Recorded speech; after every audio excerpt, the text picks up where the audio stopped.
তো এর আগের পূর্বে আমরা দেখেছি এর ডিফার ফাংশনের মাধ্যমে, অর্থাৎ এর ডিফ ফাংশনের মাধ্যমে কিভাবে আপনি দুইটা এর ভ্যালুগুলো চেক করে ডিফারেন্স বের করবেন। তো অনেক সময় আপনার এরকম দরকার হতে পারে যে আপনি কি এবং ভ্যালু দুটাকে আপনার চেক করতে হবে। তো এই মুহূর্তে তখন আপনি কি করবেন? তখন আপনি যে কাজটি করবেন, সাপোজ আমি এখানে দুটো এরে রাখছি, হ্যাঁ, দুটো এরে রাখছি। তো এখানে দেখুন যে আমি কি দিয়েছি, এ বি সি ডি, হ্যাঁ, তারপরে আমি রেড এখানে দিয়েছি, রেড এখানেও আছে, কিন্তু কিগুলো ডিফারেন্স করে দিয়েছি, অর্থাৎ কিগুলো ডিফারেন্ট। তো এখন আপনি চাচ্ছেন যে একটা এর সাথে, এই যে এর সাথে, হ্যাঁ, যেমন এখানে যে কিগুলো আছে এখানেও সাপোজ কি মিলতে হবে, মিললে সে কিন্তু সে এখানে নিবে। হ্যাঁ, যে সাপোজ এখানে রেড আছে কিন্তু এখানে কি মিলেনি। সুতরাং কি করবে সে, শুধু কি করবে যে এইখানে যেগুলো আছে এখানে এগুলোকে সে প্রিন্ট করবে। হুম, তো বিষয়টা হলো, ধরুন যে ডিফারেন্স সে দেখবে, দেখা গেল যে এখানে আমরা আগে দেখেছিলাম যে গ্রিন এবং ব্লু সে প্রিন্ট করেছিল, কারণ রেড সে এখানে পেয়েছিল, রেডকে প্রিন্ট করেনি।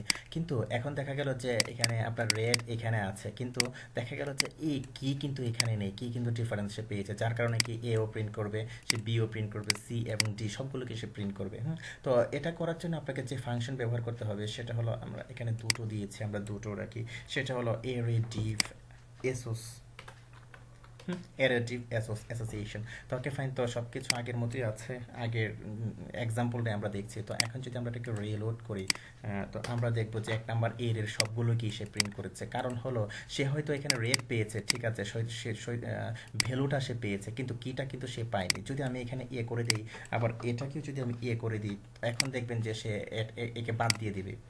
কারণ সে এখানে কি সে কি এবং ভ্যালু দুটা কি কি সে সমান পেয়েছে, অর্থাৎ একরকম পেয়েছে। আমি যদি এখন থেকে রিলোড করি, আপনি দেখেন যে এ কিন্তু নেই, এখন রেড কিন্তু চলে গেছে।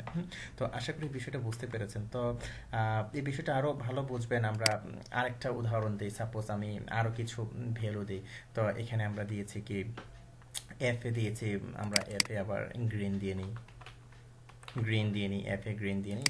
তারপর এখানে জিতে আমরা সাপোজ ব্লো দিয়ে নিই, ব্লো, এরকম দিয়ে নিলাম। তো এটাকে কপি করলাম, কপি করে আমি আরেকটা লিখলাম, সাপোজ আমি দিলাম এটাকে থ্রি,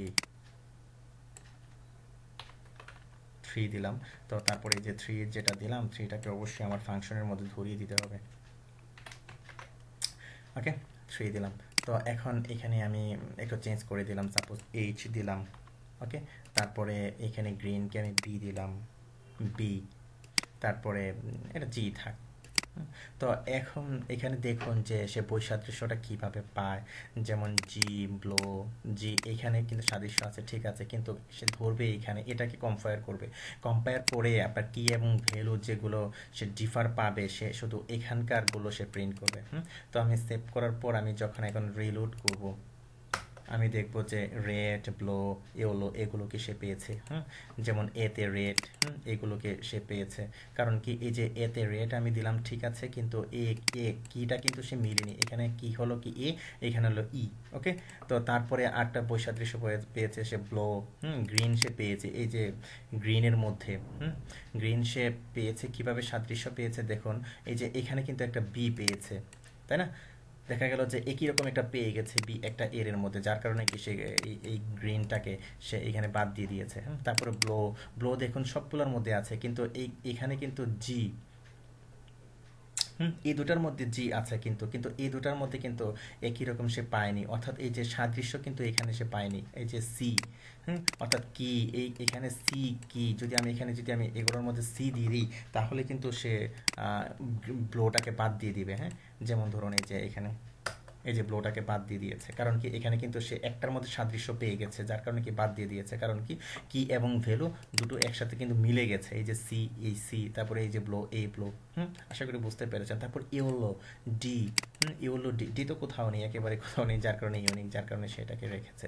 তো দেখলেন যে কিভাবে আপনার এরে ডিফ অ্যাসোস ফাংশনটি কিভাবে কাজ করে। একটু ক্রিটিক্যাল মনে হতে পারে, আপনারা কয়েকবার দেখবেন, দেখে এগুলো নিয়ে একটু চিন্তা করবেন, চিন্তা করলে আপনার ব্রেন স্টর্মিং হবে, আপনার চিন্তা শক্তি বাড়বে। দেখবেন যে যখন আপনি কাজ করবেন, প্রজেক্ট তৈরি করবেন, এন্টারপ্রাইজ লেভেলের প্রজেক্ট করবেন বা মিডিয়াম লেভেলের প্রজেক্ট করবেন, আপনার মধ্যে অনেক ভালো আইডিয়া জন্মাবে। আপনার মধ্যে নতুন নতুন টেকনিক গ্রো করবে যে কোনটা কিভাবে কাজ করছে। তো ওকে ফাইন, ধন্যবাদ।